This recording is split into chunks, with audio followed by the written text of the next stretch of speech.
أكبر. الله أكبر.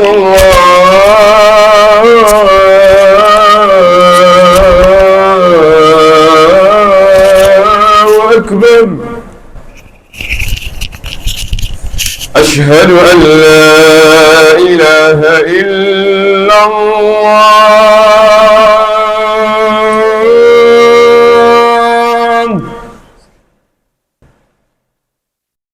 أشهد أن لا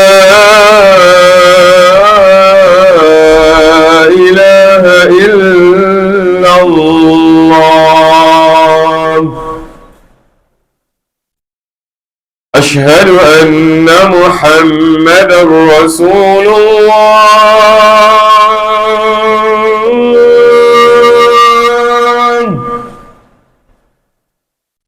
أشهد أن محمدًا رسول الله.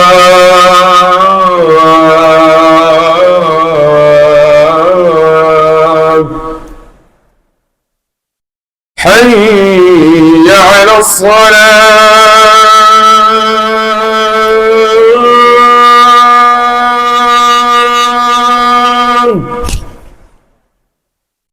حي على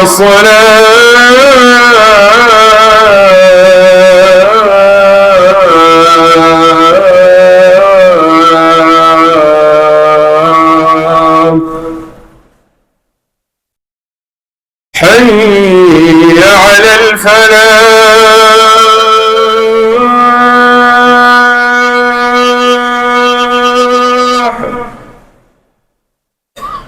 حي على الفلاح.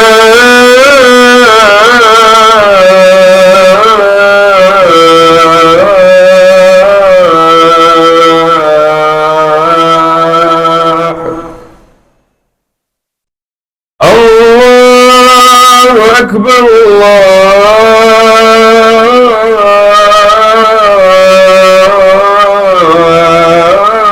الله أكبر. لا إله إلا الله. بسم الله الرحمن الرحيم.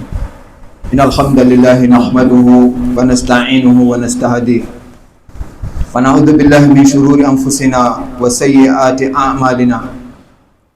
من يهده الله فلا مضل له ومن يضلل فلا هادي له. وأشهد أن لا إله إلا الله وحده لا شريك له وأشهد أن محمدا عبده ورسوله. يا أيها الذين آمنوا اتقوا الله حق تقاته ولا تموتن إلا وأنتم مسلمون. يا أيها الناس اتقوا ربكم الذي خلقكم من نفس واحدة وخلق منها زوجها وبث منهما رجالا كثيرا ونساء. واتقوا الله الذي تساءلون به والأرحام إن الله كان عليكم رقيبا. يا أيها الذين آمنوا اتقوا الله وقولوا قولا سديدا يصلح لكم أعمالكم ويغفر لكم ذنوبكم ومن يطع الله ورسوله فقد فاز فوزا عظيما. يا أيها الذين آمنوا تزودوا إلى الله التقوى فإن خير الزاد التقوى التي يقدم بها العبد أمام ربه يوم القيامة. إن شاء الله سبحانه وتعالى خطبتنا تدور حول موقف الأب بين أولاده في المنزل.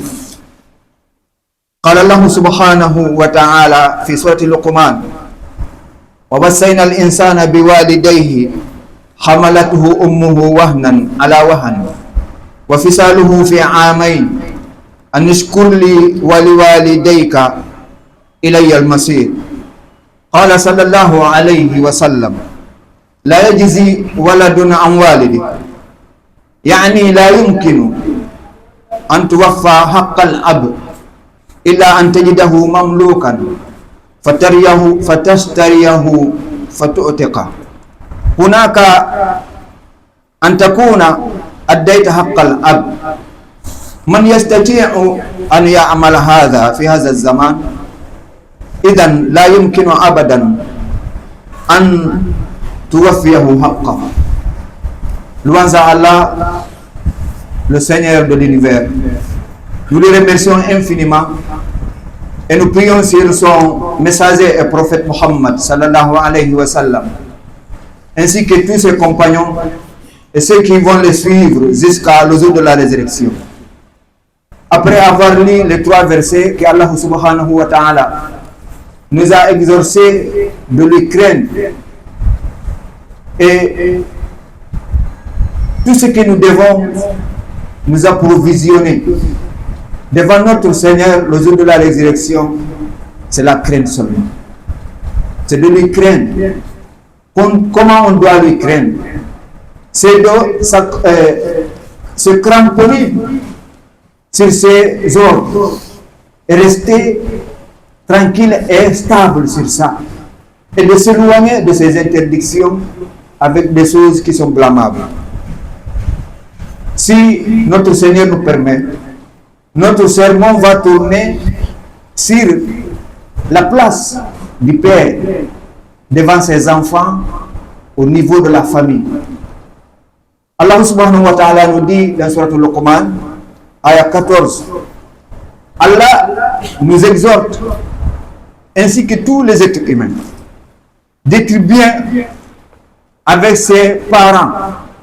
Sa mère lui a porté dans son ventre pendant 9 mois. Et le temps de porter son enfant et de lui faire laisser le lait, c'est pendant 2 ans. Il dit, il faut remercier tes 2 parents. D'abord, remercier Allah subhanahu wa ta'ala qui t'a créé. Et remercier ton parent, tes parents, ton père et ta mère.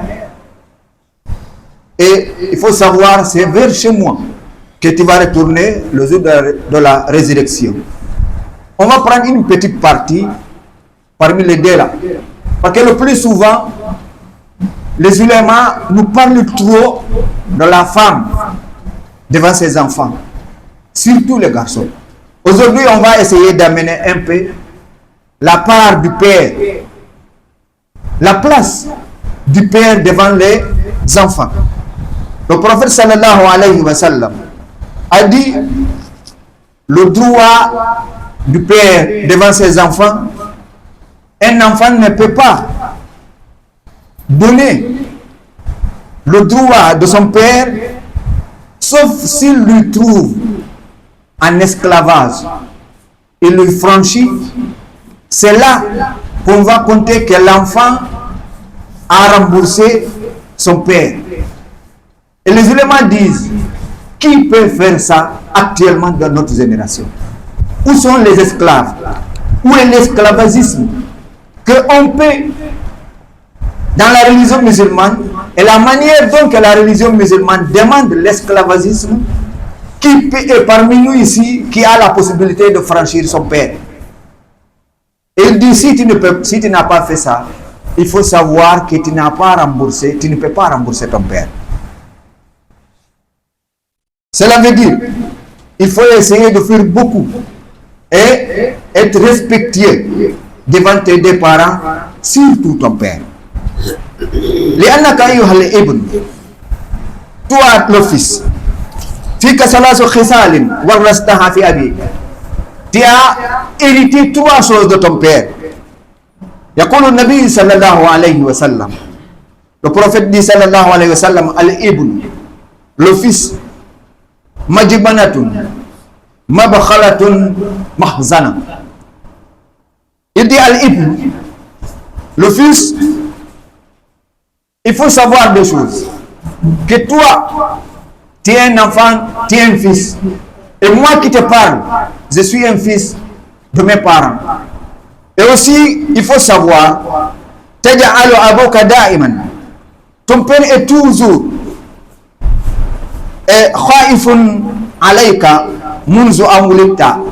il a peur de toi. Il prend les responsabilités de ta vie depuis ta naissance. Il a jusqu'au moment qu'il va séparer de toi. Il a peur de toi, fi tarbiyatik, sur ton éducation, fi rizqik, sur ton subsistance, fi dirasatika, sur tes études. Yakhafu alayka fi usratik. Il a peur de toi dans toute ta vie. Yakhafu alayka. Il a peur de toi fi kulli shay, sur toute chose. Hatta yufariquka al-maut. Hatta yufariqukum al-maut. Jusqu'à que la mort vous sépare. Tu as 80 ans. Ton père a 100 et quelques années. Il va toujours t'appeler mon fils. Il a peur de toi. Il a peur de ta vie. Il a peur de toutes ces choses. Il a la souffrance en lui de toi.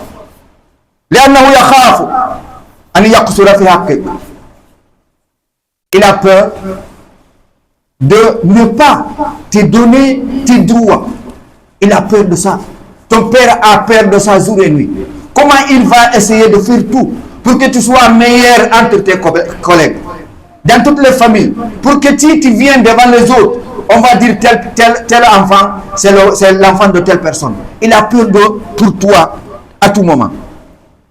Fi hayat, sur ta vie, la yuridu an yakadda khatiruk. Il a peur toujours que tu puisses avoir de mauvaises intentions sur lui. Tu lui vois de la mauvaise manière.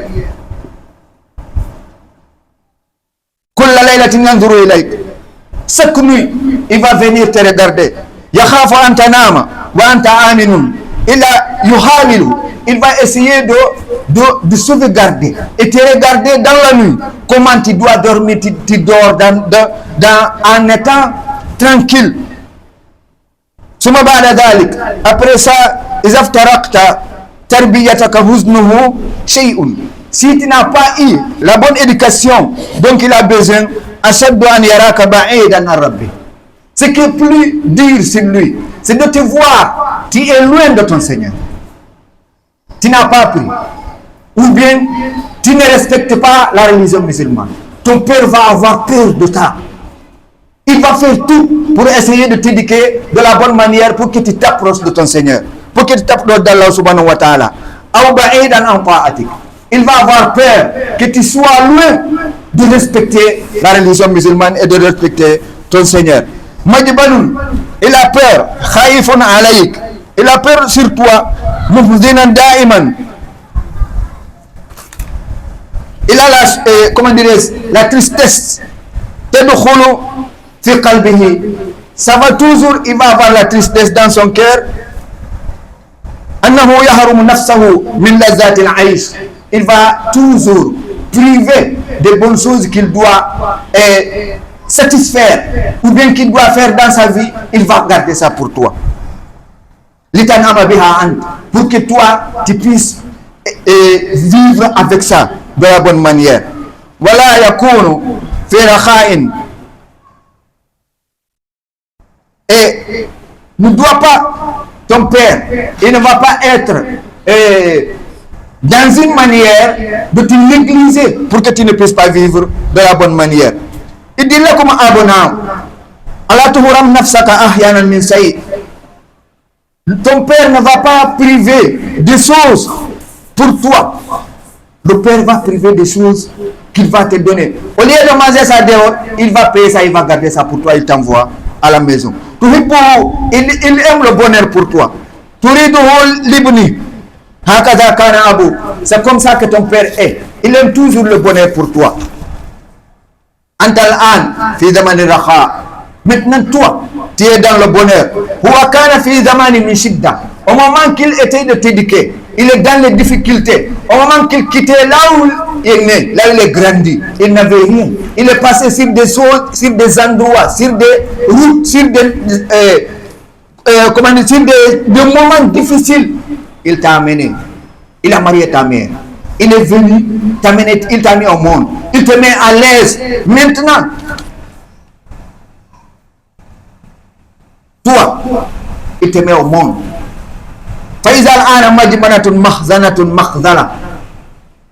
Il a peur pour toi. Il a des soucis pour toi. Il va se priver de bonnes choses pour toi. Si un moment, Tu veux rembourser les droits de ton père,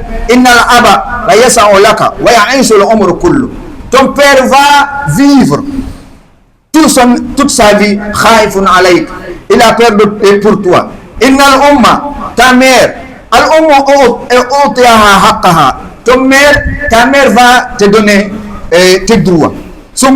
Allah subhanahu wa ta'ala a exhorté le prophète, il dit, il faut donner ta mère son droit. Il faut donner ta mère son droit. Il faut donner ta mère son droit. 4e fois, il a dit ton père. Mais la manière dont il a donné la valeur à ta mère, il ne faut jamais oublier ton père. Pourquoi? Ta mère t'a fait venir dans ce bas monde.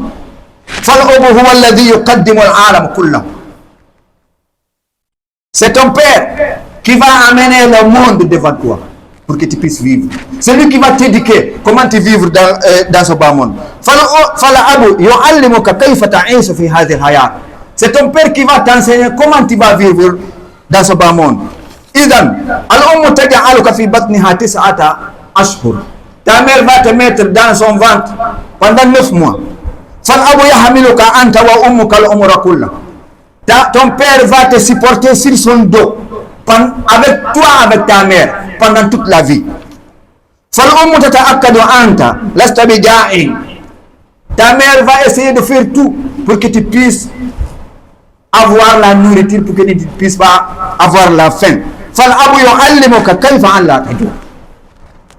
Et ton père va t'apprendre comment tu de ne pas avoir faim.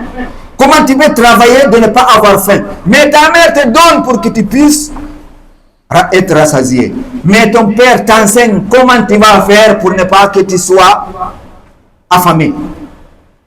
Cela veut dire, il y a une narration dans le peuple qui dit, au lieu de me donner la nourriture, donne-moi la possibilité de chercher ma nourriture pour moi-même. Cela veut dire, c'est ton père qui peut t'enseigner ça. Si on avait le temps, on allait raconter quelque chose, mais comme c'est le khutbah, il n'y a pas beaucoup de temps. Ta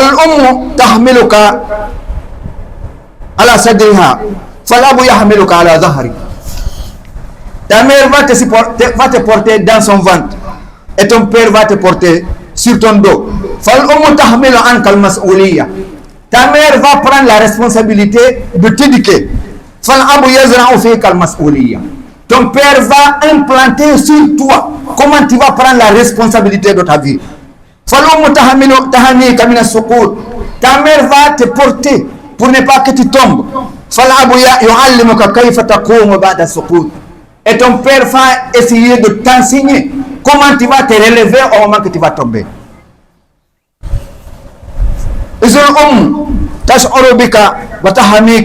منذ ولادتك فالأب لن تشعر به ولن تشعر بحبه إلا إذا أنت أنجبت الأبناء. Ta mère va t'aimer beaucoup, mais à quel moment que tu vas savoir que ton père aime? C'est au moment que tu auras des enfants. Au moment que tu auras des enfants, c'est là que tu vas savoir quelle était la place de ton père. Si on essaye de ne pas comprendre ça, demandez ceux qui sont grandis en dehors de leur père, que leur père soit mort avant qu'il soit majeur, ou bien leur père et leur mère divorcent avant que la personne soit majeure. Il faut demander à celui-là combien de fois son père lui a manqué. Ou bien quelqu'un qui peut avoir un enfant, le père fuit, l'enfant va apprendre jusqu'à un certain niveau, on va lui demander donne-moi le nom de ton père, ou bien c'est ton père qui doit venir signer le dossier là pour que tu puisses avoir telle place. Il faut lui demander combien de fois son père lui manque. Mais toi, tu es grandi avec ta mère, tu es grandi avec ton père, jusqu'à ce que tu es arrivé jusqu'à un certain moment de vie. Toi, tu ne vas pas savoir la valeur de ton père tant que tu n'as pas eu des enfants. Le jour que tu auras des enfants, c'est là que tu vas savoir l'importance de ton père.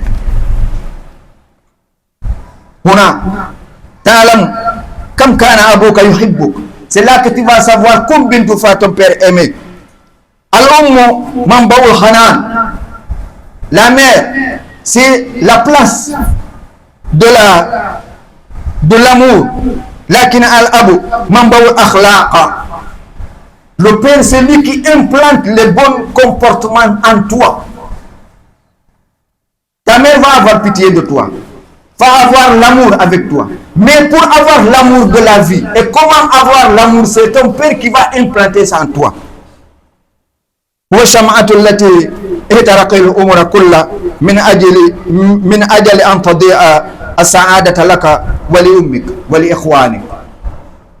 C'est ton père qui est la bougie que tu vas allumer pour illuminer ta vie. La route de savoir comment tu dois vivre. Toi avec ta mère. Parce que c'est lui qui a amené ta mère, qui est resté avec lui de la bonne manière, ou bien de la manière dont même si la femme ne comprend pas, elle comprendra ça au moment que tu vas quitter, tu vas mourir, ou bien ils vont se séparer. Parce qu'il y a une narration qui dit, on ne va pas savoir l'importance de quelque chose tant qu'on ne l'a pas perdu. Les femmes qui ont perdu leur mari,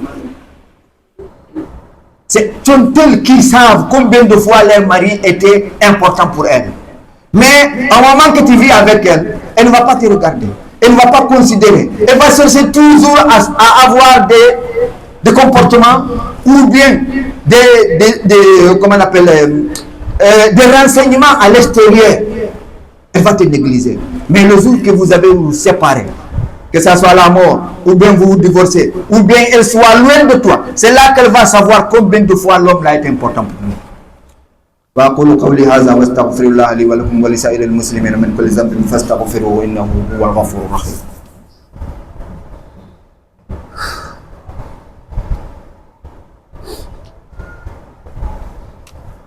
الحمد لله رب العالمين ثم الصلاة والسلام على رسول الله وبعد.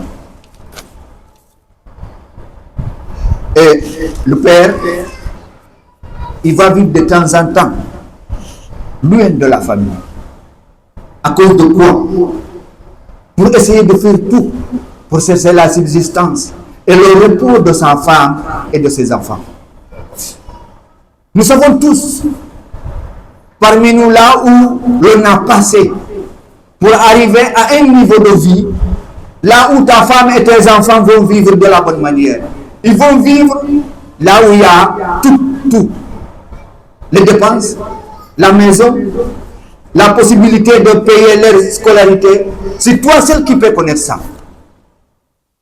Il y a un moment, l'homme va rester sur un endroit.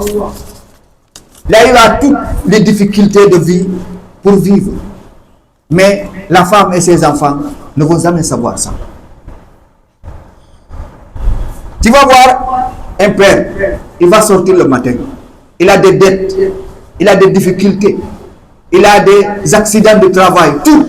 Mais s'il retourne chez lui, les difficultés avec ses amertumes, avec tout ce qu'il a croisé dehors, il va jeter ça derrière la porte avant de rentrer dans la maison. Pourquoi?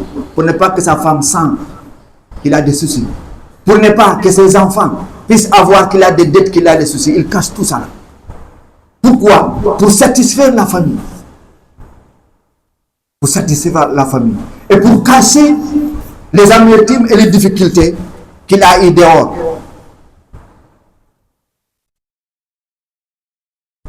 Maintenant, il faut savoir, c'est ton père qui est ton soutien au moment des difficultés. Surtout les filles. Les filles doivent savoir leur père et leur endroit là elles peuvent se retourner pour puiser la compréhension et le conseil avant d'arriver devant leur mari. L'homme, s'il n'a pas respecté, tu vas lui laisser seulement, il va partir, il va voir ça après lui. Au moment qu'il aura des enfants, c'est là qu'il va savoir combien de fois tu étais important pour lui. Mais la fille, elle va partir rester sous le contrôle de notre homme. Si elle n'avait pas de bon comportement, s'il n'était pas éduqué, si elle ne savait pas les choses, la personne va la marier seulement, elle va rester un peu, non, toi, je ne peux pas rester avec toi. Elle va te répudier. Tu vas retourner chez tes parents. C'est pourquoi la fille, qu'elle est petite, ou bien grandie, elle est majeure, elle doit s'approcher toujours à son père, essayer de demander le conseil. Essayer de demander le conseil. Les filles peuvent voir un homme dehors, qu'elle aime, mais elle ne connaît pas comment on doit rechercher les hommes. Le mari, c'est pas de voir seulement où il est beau, ou bien il est riche, c'est pas ça. C'est parce que l'homme, le père va regarder. Il y a beaucoup de conditions, beaucoup de critères pour essayer de savoir est-ce que l'homme la mérite de marier ma fille. C'est lui qui peut regarder ça. Toi, fille, tu ne peux pas voir. Il y a combien de personnes qui se sont croisées dans l'internet, ou bien dans des endroits là où l'on apprend, dans les universités. Ils se marient. À un certain moment seulement, ils divorcent. Parce que ceux-là, la fille n'a pas demandé le conseil à son père. Ou bien elle a négligé, elle a dit ce qu'elle veut. Le père n'est pas consulté. Elle part, c'est l'homme là. Mais ce qu'elle va voir là-bas, ce n'est pas ce qu'elle attend. C'est pas ce qu'elle attendait. C'est pourquoi,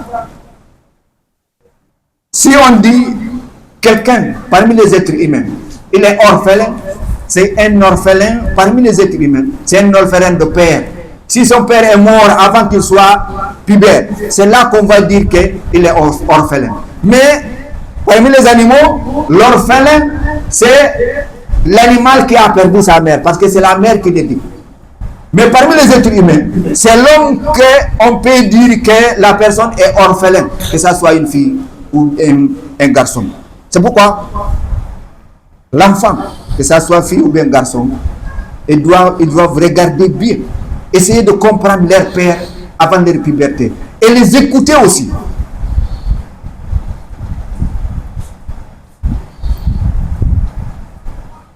C'est pourquoi on demande si un enfant est dur avec son père, il ne lui parle pas de bonnes paroles, il ne l'écoute pas. Un enfant, ce qu'on a dit derrière là-bas, on n'éduque pas un enfant si tu as une structure. Par exemple, tu as une boutique, ou bien tu as une place, tu as une école, tu as une voiture. L'enfant là, il doit travailler, il doit être malin. Il ne doit pas chercher l'argent au moment que son père lui appelle. Il doit venir essayer d'apprendre comment il doit vivre. Tout enfant qui vient à côté de son père pour chercher toujours l'intérêt. Si je fais ça, qu'est-ce que tu vas me donner? Si tu fais ça, si je fais ça, qu'est-ce que tu vas... La personne là ne va jamais avancer. L'enfant doit chercher à son père comment il doit vivre. Il s'approche de lui. Il essaye de savoir comment il est arrivé à ce niveau-là. C'est ce qu'on appelle un bon enfant. Mais quelqu'un qui cherche toujours, oh, si je fais ça, tu vas me faire quoi? Si je fais ça, jusqu'à un enfant avait dit, un grand frère nous a raconté ça une fois. Le père est venu, il avait des difficultés pour payer la scolarité de l'enfant. Il a dit, ce mois-ci, là, je n'ai pas l'argent pour te donner le transport ou payer une scolarité. L'enfant a demandé à son père, parce que tu n'avais pas la possibilité de prendre la responsabilité de mes études. Pourquoi tu m'as mis au moi? Un enfant qui demande ça à son père. Si parce que tu savais, tu ne pouvais pas prendre la responsabilité de ma vie, pourquoi tu m'as mis au moi? Est-ce que lui là, il a des idées qui vont lui faire avancer? Au lieu de demander à son père, comment tu as fait cette fois-ci? Tu payais pour moi, mais maintenant cette fois-ci-là, tu n'as pas la possibilité. Quelle est ta difficulté? Mais ce n'est pas ça. Il y a des enfants qui sont comme ça. Toujours des mots durs, des réclamations. Oh, le vieux la m'embête. Il fait comme ça. Oh, si tu avais ça. Un enfant ne doit pas avoir des comportements pareils s'il veut avancer dans sa vie. C'est pourquoi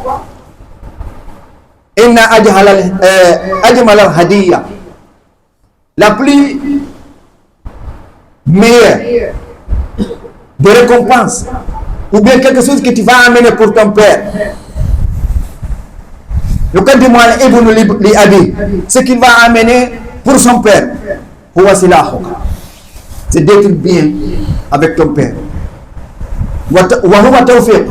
et être d'accord avec lui de tout ce qu'il te demande. Et il va te voir aussi au moment de rassemblement. Tu vas élever son nom et son degré. Et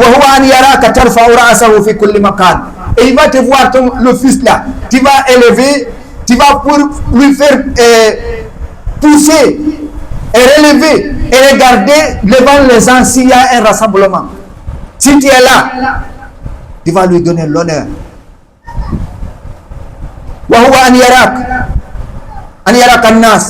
Et les gens vont te voir. Ils vont te dire Rahimakallahumma rabbak. Yabun, toi l'enfant là, les gens vont te dire que Allah accorde la miséricorde de celui qui t'a éduqué. Comment on peut avoir ça? C'est si l'enfant a écouté son père, il a eu de bonnes éducations. Il n'y a pas quelque chose qui est mieux, qui fait faire poser le cœur d'un parent jusqu'à entendre au moment de Qiyam al-Layl ou bien la prière nocturne, ton fils fait le doigt, il dit Allahumma aghfir li abaina wa li ummahatina. Il n'y a pas un mot qui peut rentrer dans le cœur d'un père ou bien d'une maman jusqu'au moment qu'il va écouter ça. Il est derrière, il est en train de prier. Ton fils demande ça devant toi. Que Allah accorde la miséricorde et il pardonne mon père et ma mère. Il n'y a pas un mot qui peut rentrer dans le cœur d'un homme comme ça. Il n'y a rien. Ou bien ton père ou bien ta mère est morte. Tu le fais le sacrifice ou bien tu le fais le doigt.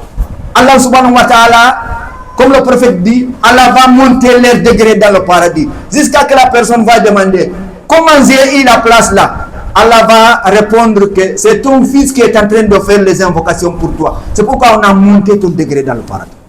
Il n'y a pas quelque chose qu'un être humain peut aimer sauf comme ça. C'est pourquoi nous devons essayer de comprendre. Premièrement, nous devons éduquer nos enfants. Deuxièmement, les enfants doivent avoir l'oreille d'écoute avec leur cœur et leur esprit et leur âme de nous écouter, nous les parents, pour que nous puissions partir ensemble. Il n'y a pas quelque chose qu'un papa peut aimer plus que ça. Même, il faut savoir, même si ton père est dur avec toi, ou bien il a divorcé avec ta mère, ou bien il travaille avec toi de manière dure, il ne faut jamais donner le droit à ton père. Il faut l'écouter toujours et savoir qu'il ne va jamais te trahir. Tu peux changer de femme, tu peux avoir des enfants, tu peux faire tout ce que tu veux dans ta vie, mais ton père, tu ne peux jamais le changer. Cela veut dire qu'il faut l'écouter, il faut avoir la miséricorde et il faut être d'accord avec lui pendant toute ta vie. Si tu ne fais pas ça là, le jour que tu auras les enfants, ou bien dans la longueur de ta vie, tu verras ça et tu vas regretter. Il n'y aura pas la possibilité de réparer les erreurs. Si tu fais ça, ou tu vas avoir un nouveau père, ou tu vas créer un père pour t'éduquer, ou tu vas avoir un père qui va t'écouter si tu ne lui écoutes pas. Cela veut dire qu'il faut que nous essayions d'avoir des esprits tranquilles pour essayer d'écouter nos parents. Et nous qui avons perdu nos parents, essayons toujours jour et nuit, surtout dans la prière nocturne, de faire des invocations pour nos parents. Ils ont besoin de toi dans nos tombeaux, dans leur tombeau.